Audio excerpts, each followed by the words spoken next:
dari 12 RPL ingin membawakan berita informasi COVID-19 di Indonesia. Epidemiolog sebut PSBB transisi hanya pelengkap penanganan COVID-19. Dari Jakarta, kompas.com. Epidemiolog dari Griffith University Diki Budiman menyebut, kebijakan pembatasan sosial berskala besar atau PSBB transisi merupakan strategi yang bersifat tambahan atau pelengkap dalam penanganan pandemi COVID-19. Pemerintah Provinsi DKI Jakarta, menurut dia, harus melakukan tes dan pelacakan, lalu dilanjutkan dengan isolasi dan karantina mandiri. Itu adalah strategi utama, ucap Diki kepada kompas.com. Strategi tersebut harus dioptimalkan sebab jika tidak, maka akan ada PSBB berulang-ulang yang tidak diketahui kapan berakhirnya. Diki menyebut, pandemi di Jakarta juga dipengaruhi oleh daerah penyangga, yakni Jawa Barat dan Banten. Pengendalian pandemi di kedua wilayah itu juga disebut belum optimal.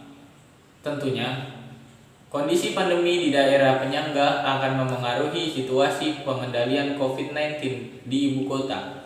Apabila tidak ada pengendalian dan perbatasan, dan ini akan terus terjadi selama pengendalian. Ini tidak dilakukan secara setara dan merata di berbagai wilayah terutama yang ada dalam satu pulau, ucap Diki. Pada akhirnya, Diki mengatakan, pengendalian pandemi harus dilakukan dengan sinergi dan kerjasama antar daerah baik tingkat provinsi maupun kabupaten atau kota. Kerjasama ini harus difasilitas pula oleh pemerintah pusat. Ini yang harus dilakukan perubahan dan sampai saat ini belum ada perubahan itu, tutur Diki.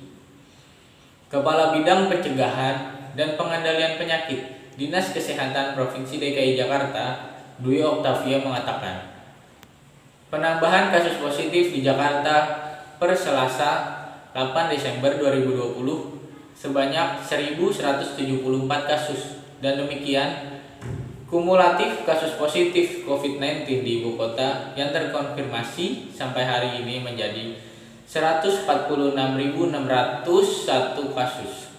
Dari jumlah tersebut, diketahui 132.248 orang telah dinyatakan sembuh dengan tingkatan kesembuhan mencapai 90,2%. Sementara sebanyak 2.842 orang meninggal dengan tingkat kematian sebesar 1,9%. Dwi mengatakan persentase ini lebih rendah dibanding dengan tingkat kematian nasional yang mencapai 3,1%. Adapun jumlah kasus aktif di ibu kota kini turun sebanyak 22, sehingga jumlah orang yang masih dirawat atau menjalani isolasi mandiri kini menjadi 1.511 orang. Sumber kompas.com. Sekian dari saya. Tetap menjalani aktivitas sehari-hari, mentaati protokol kesehatan. Wassalamualaikum warahmatullahi wabarakatuh.